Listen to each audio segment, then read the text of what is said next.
Bangladesh police যে কোনো পার্বণকে কেন্দ্র করে ঘরমুখো মানুষের যাত্রা যেন নির্বিঘ্ন হয় সেজন্য কিন্তু সবসময় বাংলাদেশ পুলিশের নির্দেশনা থাকে। মাননীয় আইজিপি স্যার এবং আমাদের ঊর্ধ্বতন অফিস রেঞ্জ অফিস আমাদেরকে সার্বক্ষণিকভাবে ঘরমুখো মানুষের যাত্রা যেন নির্বিঘ্ন হয় সে ব্যাপারে কিন্তু নির্দেশনা দিয়েছেন। আমরা রাজবাড়ী জেলা পুলিশ যেহেতু আপনারা জানেন যে পদ্মা সেতু হওয়ার পর দক্ষিণ পশ্চিমাঞ্চলের ২১ জেলার মানুষের গন্তব্য কিন্তু মূলত পদ্মা সেতু দিয়েই হচ্ছে। তার আগে এই পাটুরিয়া দৌলতদিয়া এই ঘাটটি অত্যন্ত একটি জনবহুল অথবা একটি ভিড় এখানে আমরা পরিলক্ষিত হয়েছে সবসময়। সেরকম একটি জায়গায় এখন এখান থেকে তারপরেও টঙ্গী, আশুলিয়া, গাবতলী, শ্যামলী, মিরপুর এই এলাকার সমস্ত মানুষ কিন্তু এই দিক দিয়ে যাত্রা করেন। পার্শ্ববর্তী জেলাগুলি যেমন রাজবাড়ী পার্শ্ববর্তী জেলা কুষ্টিয়া বা ফরিদপুর এই জেলাগুলিতে তাদের মুভমেন্টটা থাকে।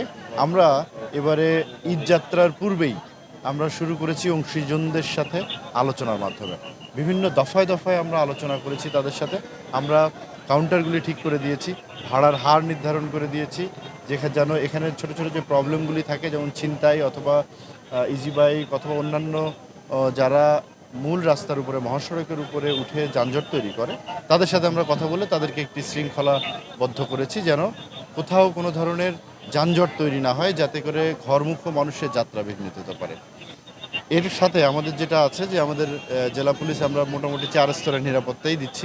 এখানে আমাদের গোয়েন্দা শাখা লোকজন কাজ করছে, আমাদের সাদা পোশাকের মানুষজন কাজ করছে। চুরি ছিনতাইয়ের কিছু বিষয় আমরা পরিলক্ষিত হয়েছে এর আগের বছরগুলিতে, সেটিকে প্রতিরোধ করার জন্য আমাদের পর্যাপ্ত নিরাপত্তা ব্যবস্থা আছে। একই সাথে আমাদের ট্রাফিক আমরা এমনভাবে ব্যবস্থা করেছি যেন আউটগোয়িং যে রাস্তাটা আছে সেটি কন্টিনিউয়াসলি মুভমেন্টের উপর থাকে। কোনো যানজটের কারণে যেন ঈদে ঘরমুখো মানুষের যাত্রা কোনোভাবে বিঘ্নিত না হয় সে ব্যাপারে আমাদের প্রচেষ্টা অব্যাহত আছে। মূল চ্যালেঞ্জটি হচ্ছে যারা পাটুরিয়া থেকে ফেরি অথবা লঞ্চে পারাপার করে এই পাশে আসার পরে নতুন করে তারা গন্তব্যে যাত্রা করে, তাদের জন্যই মূলত চ্যালেঞ্জটা।